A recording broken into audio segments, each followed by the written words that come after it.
원로 작가인 미셸 투르니의 글 가운데서 재미있는 우화가 하나 있습니다. 그 내용은 뭐냐면 인류 최초의 우주 비행사로 구소련의 유리 가가린이라는 분이 있었죠. 1961년에 처음으로 보스토크 1호를 타고서 지구 대기권 바깥으로 나가면서 참 신비로운 우주의 신비를 경험한 일이 있습니다. 그가 이제 돌아와서 당시에 그 소련 공산당 서기장이었던 후르쇼프를 만났는데 그 후르쇼프가 그에게 이렇게 물었답니다. 우주에 가보니까 과연 신이 존재하든가 그렇게 물으니까 그 가가린이 답하기를 예, 신이 존재합니다. 그렇게 답을 하니까 후르쇼프가 무릎을 탁 치면서 하는 얘기가 내 그럴 줄 알았어. 하지만 신의 존재가 알려지면 이 공산주의가 무너지니까 절대로 발설하지 말게나 그렇게 얘기를 했다는 거예요. 후에 가가린이 교황청을 방문했는데 그 가가린을 만난 교황도 그에게 과연 신이 존재하던가 그렇게 물었답니다. 그랬더니 후르쇼프의 명령을 받은 그가 교황에게 답하기를 자기가 대기권 바깥으로 우주에 가보니까 신이 존재하지 않더이다 그렇게 거짓말을 했대요. 그랬더니 교황이 그 얘기를 듣고 무릎을 탁 치면서 하는 얘기가 아 근데 그럴 줄 알았어. 하지만 그렇게 말하면 교회가 무너지니까 바깥에 나가서는 절대로 그렇게 말하지 말라고 그렇게 얘기를 했답니다.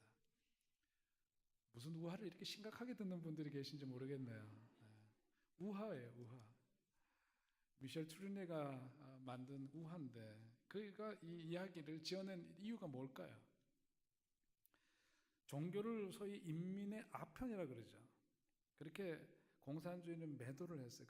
그렇게 매도한 정치 권력을 풍자한 것이고 또 그 반대로 하나님의 권위를 빌린 일종의 종교죠. 교황청을 비롯해서 오늘날의 현대 교회라고 할 수 있죠. 이런 교회의 세속적인 권력화를 경계하는 그런 의미가 바로 이 우화 속에 함께 담겨져 있는데 사실은 미셸 투르네가 이 우화를 만든 그 더 깊은 뜻은 뭐냐면 우리 인간이 살아가면서 인간이 이 우주의 섭리를 늘 느끼면서 눈에 보이지 않는 어떤 초월적인 존재에 대한 신비를 무한한 상상력을 가지고 좀 그려보면서 살아야 되지 않겠느냐 하는 뜻이 이 우화를 만든 이의 마음에 그 의도가 있었다는 거예요. 여러분 우리가 같은 세상을 살아가면서 또 같은 시간, 같은 공간 속에 살아가면서도 삶을 바라보는 시각이 굉장히 차이가 많아요. 오늘날과 같이 이제 새 봄을 맞이하면서 마이크 가끔 끊기는 건 여러분들이 주의력을 집중시키기 위해서 의도된 거라는 걸 아셔야 돼요. 딴 생각할까 봐. 봄이 되니까 신기하죠. 꽃이 피어요. 우리 성도님들 가정을 신방하면은 예쁜 꽃을 그렇게 이제 화병에 꽂기도 하고 이렇게 화분을 갖다 놓기도 하고 아직 길에서는 만개한 꽃을 아직은 볼 수 없지만 봄이 왔구나 이걸 깨닫죠. 저는 우리 하나님이 주시는 메시지라고 봐요. 이 계절의 변화를 통해서 하나님께서 이 세상을 다스리시고 섭리하시는구나 하는 것을 우리한테 메시지를 주시는 거죠. 우리는 이 자연의 신비를 보면서 하나님의 섭리를 깨닫고 하나님께서 내 삶 속에 그 하나님이 나를 자녀 삼아주시고 그런 생명의 길을 가도록 섭리하시는구나 그것을 생각할 때 참 마음에 큰 은혜가 오고 홀로 버려두지 아니하시고 하나님께서 내 삶을 인도하시니 얼마나 좋은지 감사한지 그런 행복에 젖어서 삽니다. 이 자리에 있는 우리들은 그런 하나님의 섭리를 깨닫고 살지만 같은 시대를 살아가고 어쩌면 같은 공간 속에서 살아가는 사람이지만 하나님의 섭리를 알지 못하고 내 인생이 어디서 와서 어디로 가는지 모르고 살아가는 사람들도 또 세상에 보면 참 많다는 것을 보게 됩니다. 오늘 그런 점에서 보자면 그런 가련한 인생도 있고 하나님의 섭리를 깨닫고 그 신비를 누리며 살아가는 사람들도 있는데 오늘 본문에 있는 말씀은 뭐냐면 우리에게 바로 그 예수님은 누구신가? 그분을 믿을 때 우리의 삶 속에서는 어떤 역사가 일어나게 되는가 하는 것에 대한 답을 주시는 말씀이 오늘 본문의 말씀입니다. 사실 기독교 역사를 보면 2000년 동안 가장 큰 중심 논쟁은 뭐냐면 과연 예수는 누구인가라고 하는 거였어요. 예수님 가로 그분은 누구인가? 예수님이 과연 하나님의 아들이신가 아닌가? 이 문제를 가지고 4세기 초대교회에 이르기까지 수많은 논쟁들이 있었고 다툼이 있었습니다. 결국 이 문제는 예수가 하나님의 아들이시라면 하나님과 동등한 존재이냐 아니면은 차등적인 그냥 하나님의 아들로 존재하는 거냐, 아들이시면서 하나님과 동격이신지 아닌지 이 문제를 가지고 갈라졌어요. 예수님은 하나님의 아들일 뿐이지 하나님은 아니다 하는 그런 쪽과 아들은 아버지와 같은 그러한 동격이다 그렇게 주장하는 사람들이 갈라지면서 소위 말해서 우리가 믿는 신앙 전통은 뭐예요? 서방교회 전통이죠. 예수님은 아들이시지만 하나님과 동등하신 분이다. 그래서 삼위일체 신앙을 우리는 고백하는 서방교회 전통을 따라서, 그래서 그 로만 카톨릭 교회 그리고 거기에서 종교개혁 이후에 이제 나온 개신교들, 그러니까 감리교, 장로교, 침례교 할 것 없이 이런 개신교 전통은 다 이 전통을 따르고 있고 이 신앙을 고백하면서 신앙생활을 하고 있습니다. 그러나 아까 앞서 말씀드린 것처럼 예수는 하나님의 아들이시지만 하나님과 동등한 분은 아니시다. 그 전통을 따르는 거 동방교회죠. 그것이 지금 현재 뭐예요? 러시아 종교, 그리스 정교회 이런 동방교 전통을 따르는 분들은 예수님에 대해서 그분은 우리들의 구원자이시지만 그러나 하나님과 동일하신 분은 아니다, 동격은 아니다 그렇게 이야기를 합니다. 자, 우리가 믿는 그 신앙 전통 속에서 또 들어가면은 뭐냐면 구원론에 대한 문제가 있죠. 예수 그리스도로 말미암아 구원을 받는다는 거 여러분 믿으시죠? 믿습니까 정말? 예수로 말미암아 구원을 받는데 그거는 틀림없는데 또 이 전통, 이 신앙 고백 속에 있으면서도 어떤 사람들은 뭐냐면 예수를 구주로 고백한 사람들만 구원을 받는다는 복음주의 진영의 그런 고백이 있고, 또 한편으로는 하나님의 그 섭리 속에 온 세상이 다스려지고 있으니까, 그러니까 이 믿지 않으면 지옥에 가고 이런 것보다도 타종교인들도 하나님의 섭리 속에 있기 때문에 그들도 구원에 이르를 수 있다라고 믿는 사람들도 있어요. 그러니까 이 속에서도 또 이렇게 갈리는 거죠.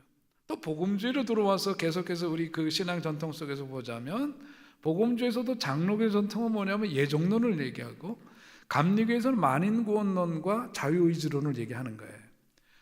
아주 단순하게 얘기를 하면 장로교에서 칼뱅의 그 예정론이라고 하는 것은 뭐냐면 하나님께서 태초에 이미 구원받을 사람과 구원받지 못하는 사람들을 구별해 놓으셨다는 거죠. 그래서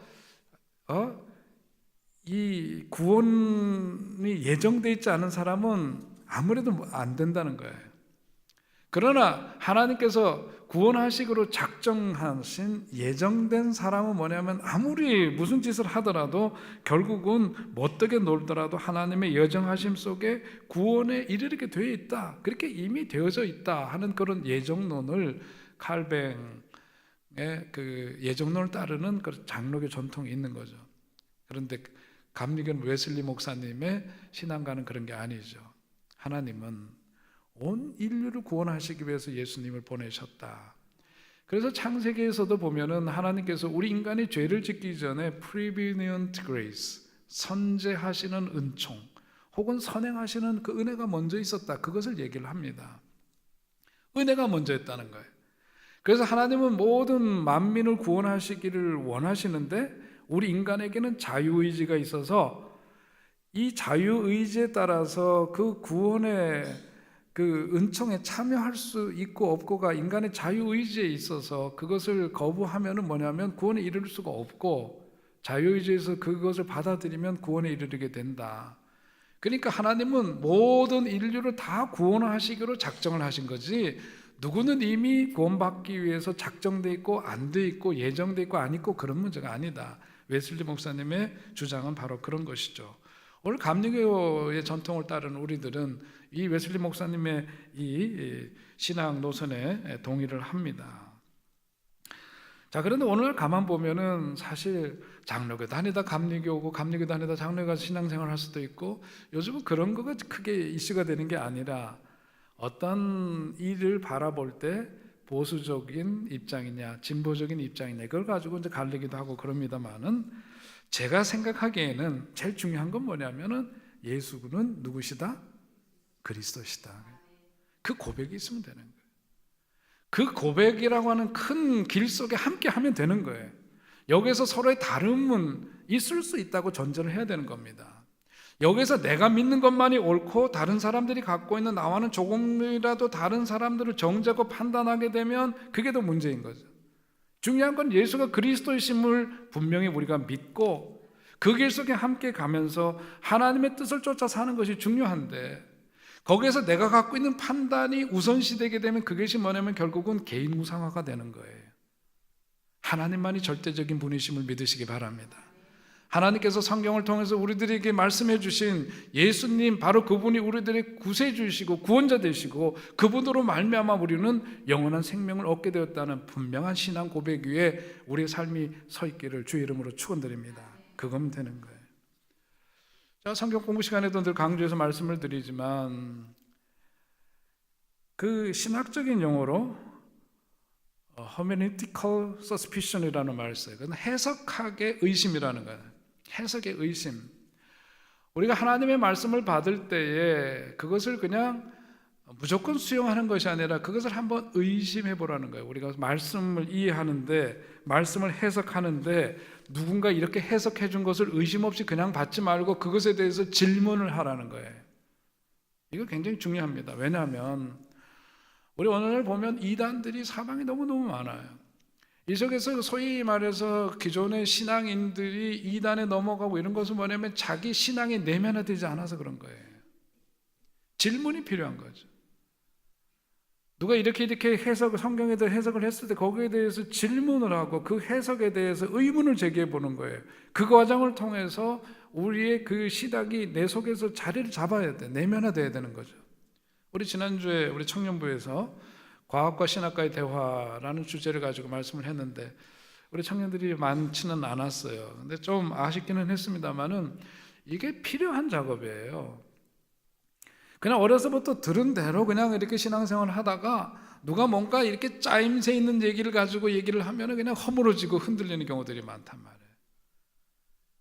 오늘 이 과학의 진보 속에서 우리들의 그 신앙이라고 하는 것이 많은 경우에 질문하지 않으면 안 되는 것들이 너무 많아요.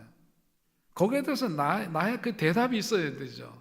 내면화된 그 자기 신앙 속에서 나오는 자기 답이 있어야 돼. 그것이 없으면은 그 신앙은 건강한 신앙이라고 얘기할 수가 없을 겁니다.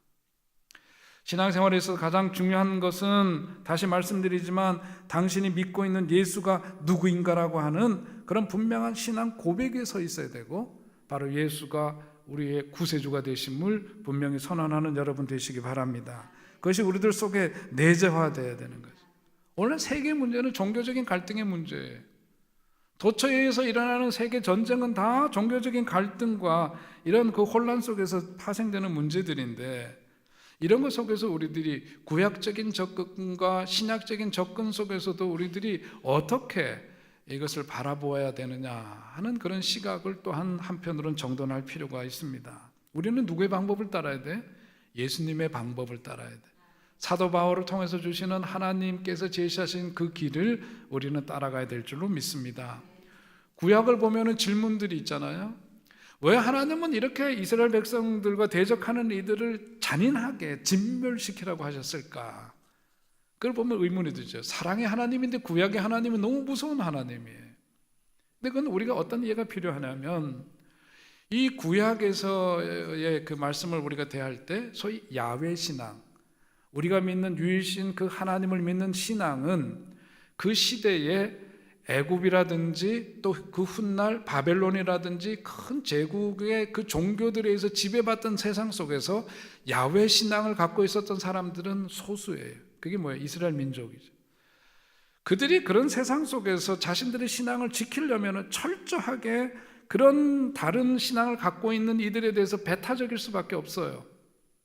네가 죽어야만 내가 사는 그런, 극단적으로 얘기하자면 그런 상황 속에 있는 거죠. 소위 말해서 아말렉이라든지 성경에 나오는 대적했던 그런 그 아모리 족속, 무슨 족속하고 나오는 그들의 신앙과의 부딪힘 속에서 그것을 철저하게 우리 신앙을 지키기 위해서 막아내지 않으면은 이게 뭐가 뭔지 모르게 되기 때문에 구약에서의 어떤 그 내용을 보게 되면은 이런 전투적인 방법이 자신들의 신앙을 지키기 위해서 필요했던 겁니다. 역사적으로. 그런데 신약시대에 와서 어떻게 돼서 예수님께서는 소위 말해서 종교 기득권자들에 의해서 하나님이 독점되고 있었단 말이에요. 그러니까 예수께서는 뭐예요? 그 바리새인이라든지 율법학자들에서 독점되어져 있는 그 하나님을 일반 지극히 작은 자들, 소외된 자들, 그 땅에 살아가던 가난한 자들, 그들 모두의 만민들에게 만민의 하나님이시지 종교 기득권자들에서 독점된 하나님이 아니시라는 것을 말씀하면서 유대교 내부의 문제들을 주로 지적하시면서 그 하나님관을 바꾸도록 예수께서는 그런 노력을 하셨던 거고, 그 외에 초대교회 역사를 보면 어떻게 돼요? 초대교회는 그야말로 핍박을 받고 박해를 받는 상황이었습니다. 자신들의 신앙을 지키기 위해서 무던히도 많은 피해와 순교의 피를 흘려야 되는 그런 상황 속에서 그들은 뭐냐면 그런 엄청난 외부적으로 주어지는 힘의 세계에 대해서 순교의 길을 택하죠. 예수께서 보여주신 십자가 정신, 십자가 사랑, 그 길만이 우리들을 구원에 이르게 할 것이고, 우리는 영원한 나라, 영원한 생명에 대한 확신이 있기 때문에 이 땅에서 주어지는 그런 핍박과 박해에 대해서 그들은 힘으로 저항하지 않고 자기는 그 순교의 길을 택하면서 그 길을 갔던 거고, 그것이 전도였고 그것이 선교였고, 그런데 나중에 역사가 어떻게 돼요? 그것이 전변되는 역사가 있어요. 기독교가 공인이 되고 주류 종교로 자리 잡게 되는 그런 과정들이 있었던 거예요. 사실 오늘 그 이야기를 훌떡 건너뛰어서 21세기를 살아가는 오늘날에 있어서 기독교는 뭐냐면 세계에서 가장 힘 있는 종교가 되었습니다. 그런 점에서 보자면 과거에 애굽이나 바벨론 속에 있어서 야훼 신앙, 하나님 여호와 하나님을 믿고 따르던 그런 이들이 자신들의 신앙을 지키기 위해서 생각했던, 놓여져 있었던 그런 상황과 오늘날의 상황은 완전히 역전되어 있는 거죠. 그런 점에서 보자면 오늘 힘 있는 기독교는 타 종교에 대해서 밟거나 그것에 대해서 전투적으로 정복론적으로 취하는 것은 잘못됐다는 거죠. 이 근세에 있어서 우리가 미션이라는 영화에서 보는 것처럼 힘으로 가갖고 남미에 있는 수천만의 사람들을 죽이는 그런 기독교는 잘못된 거다, 그런 얘기 아닙니까? 자, 아까 얘기로 다시금 돌아와서 가장 중요한 것은 뭐냐면 그런 점에서 우리의 신앙의 가장 핵심은 뭐냐? 예수님이 그리스도이시고 그분께서 보여주셨던 십자가 사랑, 십자가 은혜, 십자가 정신, 그것을 가지고 오늘 우리는 살아야 되고, 그런 방식으로 전도해야 하고 그런 방식으로 선교하는 것이 마땅한 일인 줄로 믿습니다.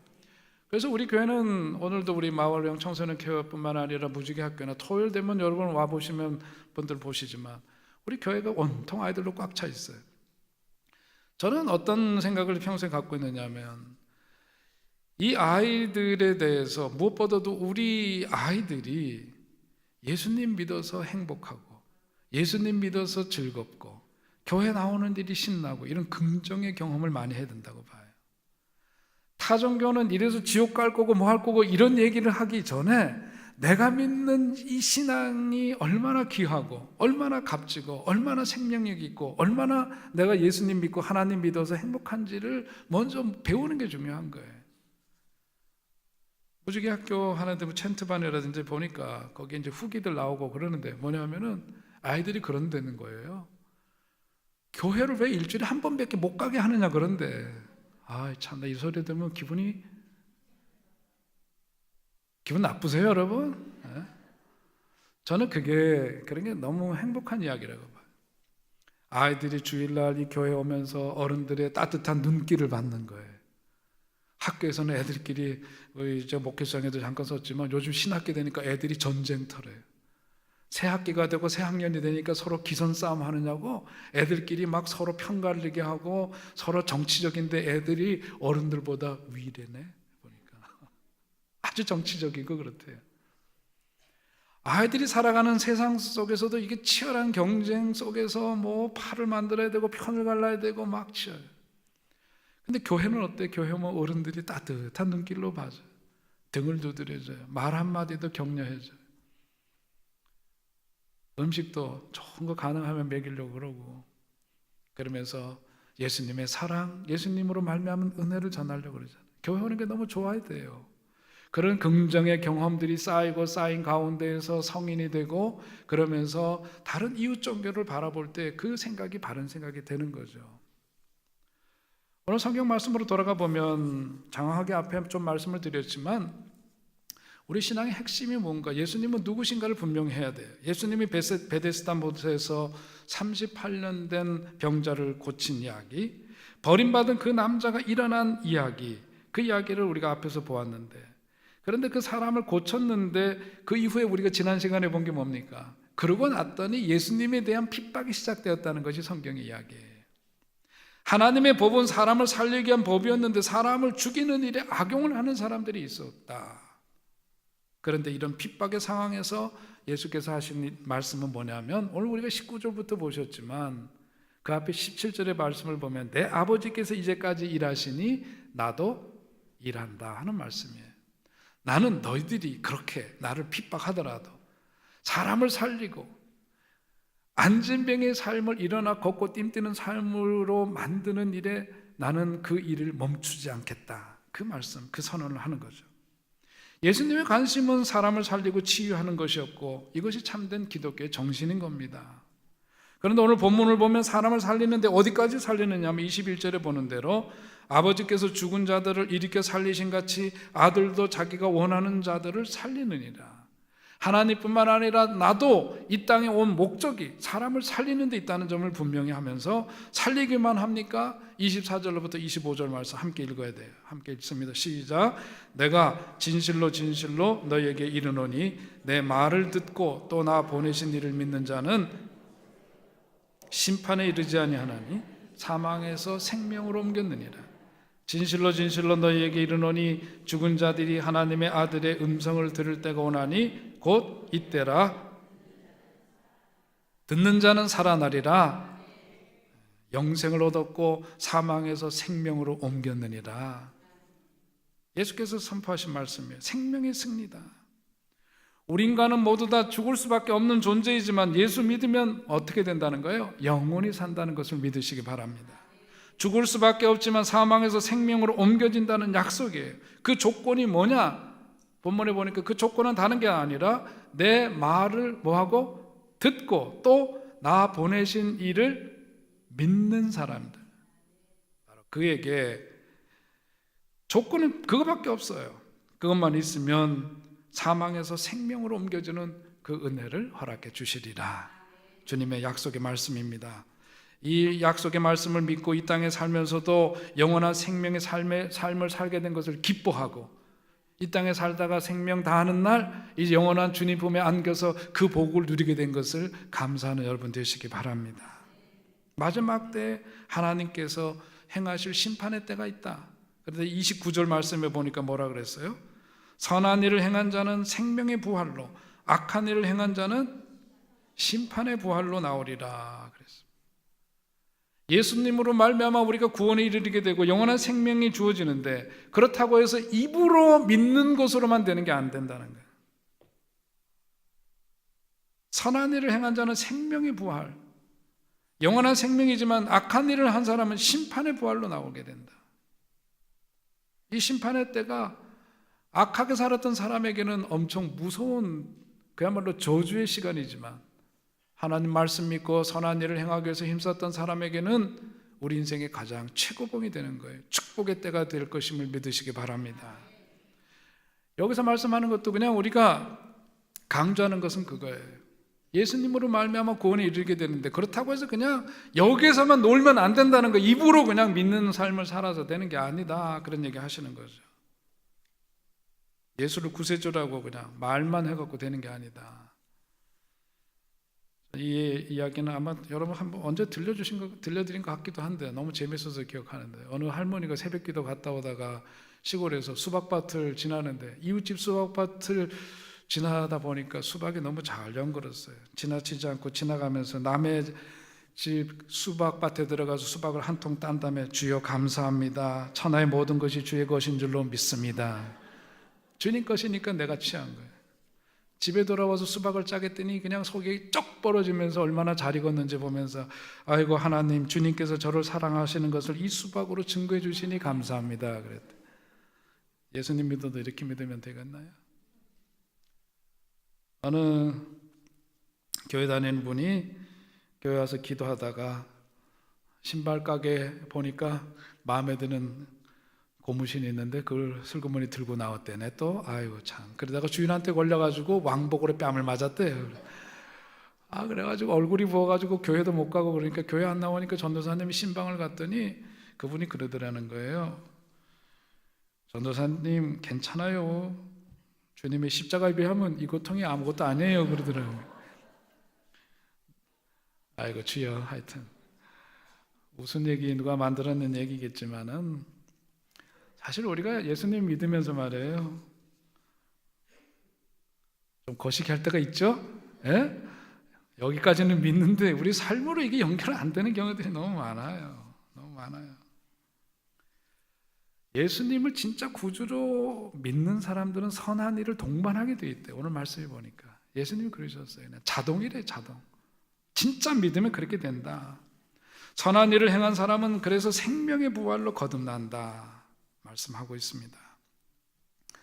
더러 믿음으로 구원받는 것이 그저 말로만, 그래서 말과 행동은 엉망으로 해도 되는 것처럼 생각하지만 그거 아니다 하는 말씀을 하는 거예요. 여러분, 우리가 살면서 안 죽는 사람 없어요. 안 죽을 사람이 없어요. 오늘 저나 여러분에는 이 땅에서 요즘은 100세 넘게 사시는 분들이 더러 있긴 하지만 대개 보면 그래도 한 100살 좀 살면은 대개 이제 돌아가시잖아요. 문제는 뭐냐? 100년, 그게 한계가 문제가 아니라 그 이유가 문제다. 죽고 난 다음이 문제다. 성경 말씀은 뭐냐면은 죽고 난 다음에 사는 기간이 있대. 그 기간은 어디에 무슨 한계가 있는 게 아니라 뭐라 그랬어요? 영원하다 그랬어요. 모세가 시편 90편에서 뭐라고 고백해요? 우리의 시간은 뭐냐면 지나가는 한 경점에 불과하다 그랬어요. 점 하나 찍는 것보다 못한 시간을 우리가 그냥 살다 간다 이거. 영혼에 비하면 그런 거죠. 문제는 뭐냐면 그 이후에, 제가 항상 자주 드리는 말씀이지만은 헨리 나우인 얘기한 대로 우리가 뱃속에 있을 때 이 세상이 이런지 어떻게 알아요? 그러나 나와보니까 이런 새로운 3차원의 세계를 만나는 거죠. 우리가 요즘 임사 체험한 사람들의 그 쓴 책들도 많이 나오고 그러지만은 영원한 세계가 있다는 것에 대해서 아마 믿지 않는 사람이든 타종의 사람들도 아마 그런 생각들을 대부분 다 영적으로 알게 돼 있어요. 그렇게 돼 있어요, 우리가 인간이. 그러니까 죽어서 끝나는 게 아니에요. 죽은 다음에 그 어떤 영원한 세계 속으로 들어가는 거예요. 이런 3차원에서 살던 우리가 새로운 영적인 생활, 삶으로 들어가게 돼 있는데 문제는 뭐냐면 거기서 영원한 축복이나 영원한 저주나 갈리게 돼 있다. 심판의 때 그게 나눠진다. 이래서 예수 믿으라고 전도하는 거죠.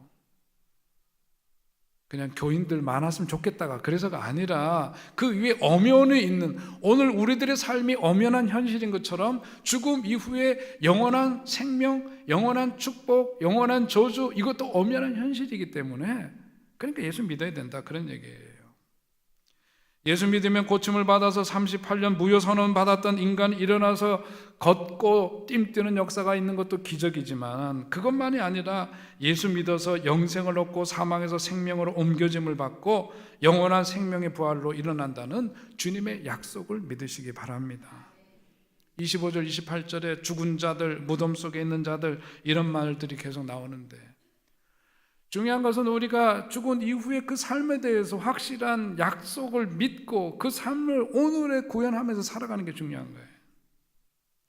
정말 몸이, 육신이 죽었다는 말도 되는 거지만 죽었다는 말이 또 하나는 성경에서 말하는 죽음의 의미 속에는 영적인 죽음의 의미가 있는 거예요. 몸이 죽은 사람도 성경이 말씀하는 것은 마지막 때에 주님의 음성을 들을 때가 온다. 오늘 본문에 그래요. 그럴 때 다시 살아난다 그래요. 다시 살아난다. 문제는 뭐냐?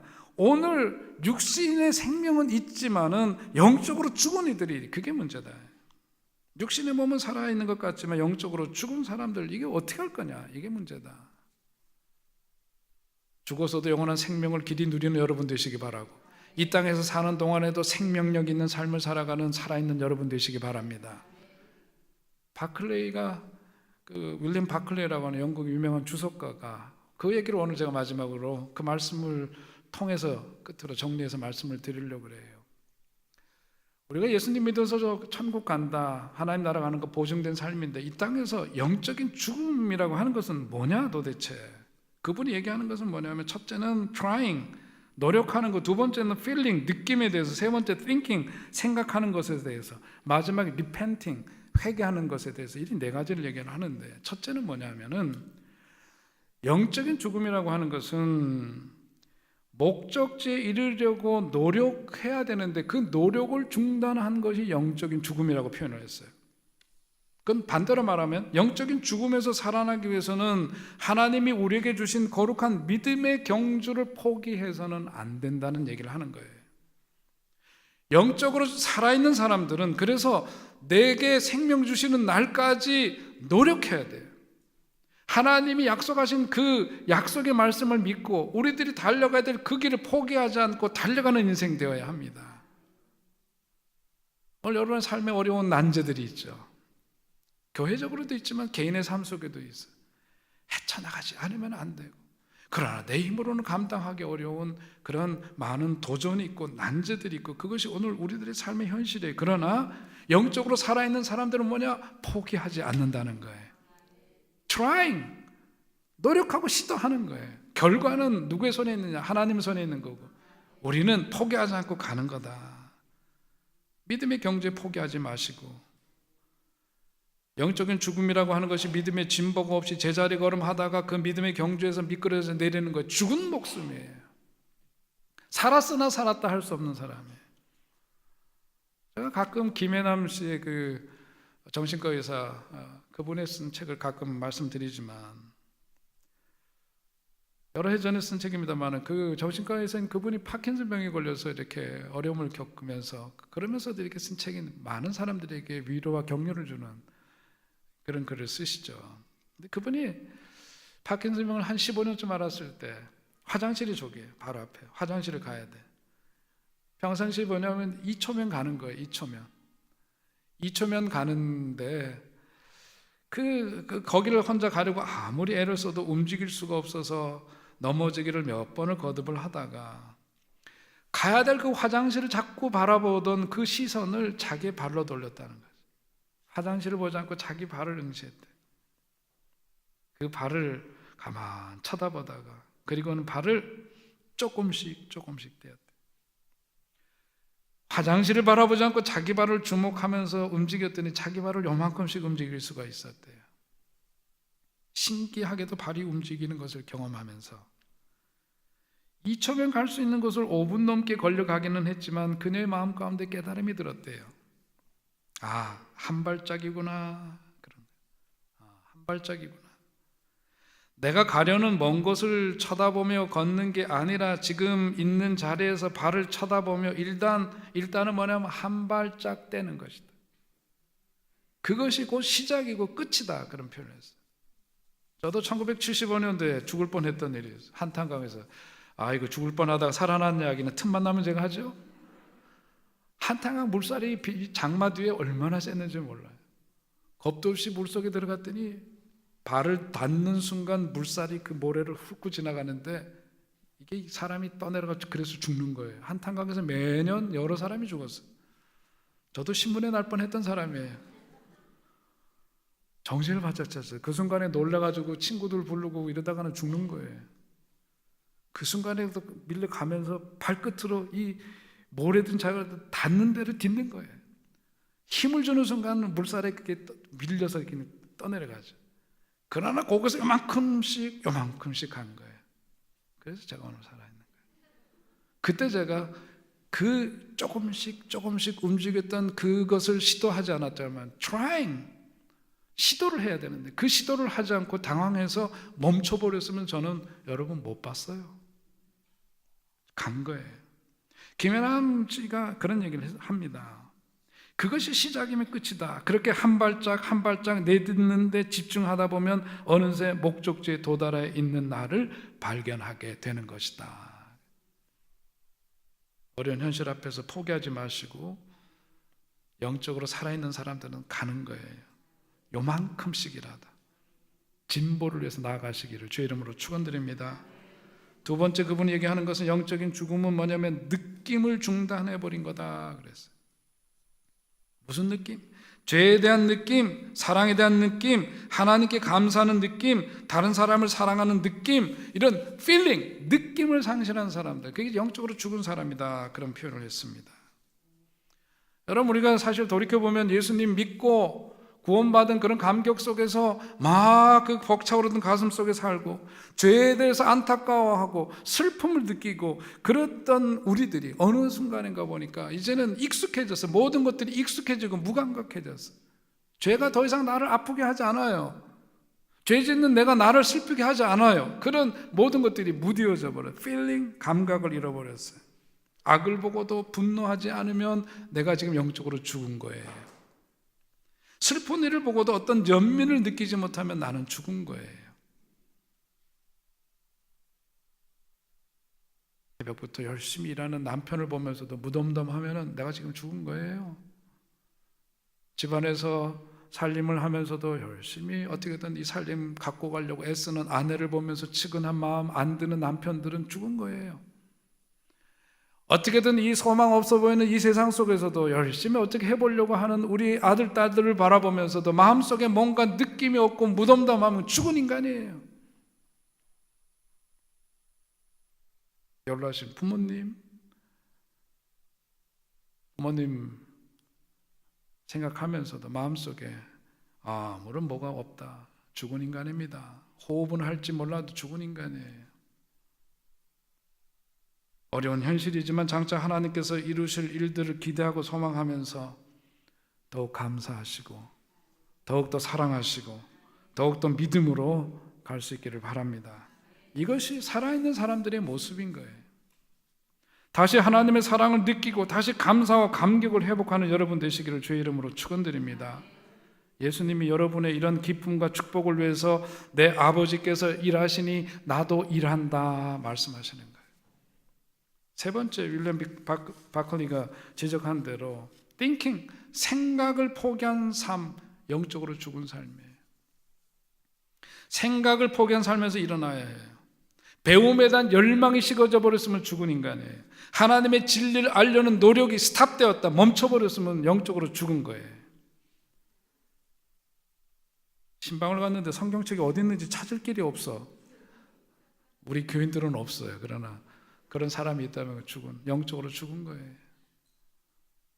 타고 다니는 차에다가 성경책 휙 집어놨다가 주일날 그대로 갖고 왔다가 그대로 뒀다가 성경이 어디 있는지 찾을 길도 없고 창세기가 뒤에 있는지 앞에 있는지도 모르고 그러면 뭐예요? 영적으로 뭐다? 내 입으로 말하기가 민망해서 안 할래요. 성경 공부하셔야 해요. 직장 다니는 일 때문에 어려우면 쉐막당 우리끼리 계시면 얼마나 재미있는데 참네. 배워야 돼요. 배워야 돼요. 성경을 매일 읽으셔야 돼요. 제가 신방 가서 물어보잖아요. 어떻게 신앙생활 하냐고. 성경책 하루에 얼마나 읽는지, 기도는 얼마나 하는지. 그것이 멈춰버렸고 예수님에 대해서 더 알고 싶은 마음이 식어져 버렸고 성경 읽는 것에 대해서 너무 무덤덤하게 이제 그것이 잊혀졌다면 영적으로 죽은 거예요. 20절 말씀에 또 그보다 더 큰 일을 보이사 너희로 기이 여기게 하시리라 그랬습니다. 말씀을 열심히 배우다 보면 우리가 생각지도 못한 놀라운 경험들을 하게 돼 있어요. 큰 일을 보고 기이한 아름다운 일들을 보게 될 것이다. 어려운 일을 당할 때 인생에 최선만 있는 것이 아니라 최선이 안 되면 차선이 있고 차선이 안 되면 차차선도 있는 법인데 생각을 해야 돼. 배움에 대한 열망을 갖고 뭔가 끊임없이 생각을 하는 사람이 되어야 돼. 생각이 멈추면 죽은 인간이에요. 끝으로 그분이 얘기하는 것은 회개하기를 중단하지 말아야 된다 그랬습니다. 예수님이 우리 인생의 거울입니다. 성경 말씀이 우리의 삶의 잣대예요. 더욱 거룩한 삶을 위해서, 진실된 삶을 위해서, 더욱 아름다운 삶을 위해서, 더욱더 선한 삶을 위해서 우리 자신들이 다지고 또 다지는 훈련과 연단이에요. 회개한다는 것은 가난한 마음 되는 거예요. 우리의 마음이 주님의 그 말씀이라는 거울 앞에서 내 잘못된 행실과 내 마음의 생각의 그 악함과 그런 것들에 대해서 아파하지 못하고 그것을 주님 앞에 내어놓고 회개하지 않으면 죽은 거예요. 우리들의 그 삶을 살아가는 주님의 뜻과는 거슬려 살아가는 모습을 보면서 울어야 하는데 울지 못하고 그것이 우리들 속에 식어져 버리고 무뎌져 버렸다면 안 된다. 회개하고 돌아와야 한다. 회개에서 오는 용서의 기쁨으로 감격하고 감사해서 울고 그러면서 우리는 더욱더 깊은 은혜를 체험하게 되는 거예요. 회개하기를 중단하지 마시기 바랍니다. 회개하기를 중단한 사람은 마음이 강팍해져요. 뻔뻔스러워지는 거예요. 이미 영적으로 죽은 겁니다. 예수님 성전에서 병고침을 받은 사람을 만나서 하신 말씀도 우리 지난주에 보셨지만 보라 내가 나았으니 더 심한 것이 생기지 않게 다시는 뭐 하지 말라? 죄를 짓지 말라 그러셨어요. 죄 가운데 있으면서도 그것에 대해서 회개할 줄 모르는 심령은 영적으로 죽은 겁니다. 오늘 우리가 살아있는 신앙으로 살아야 해요. 예수님 믿는 사람들은 달라야 합니다. 하나님의 아들의 음성을 들을 때가 오나니 곧 이때라 듣는 자는 살아나리라. 예수님 말씀으로 살아나는 역사 있게 되시기를 주의 이름으로 축원드립니다. 한 주간 동안도 주의 말씀으로 어디 곳에서 승리하여 주께 영광 돌리는 저와 여러분 되시기를 다시금 주의 이름으로 간절히 축원드립니다. 하나님 아버지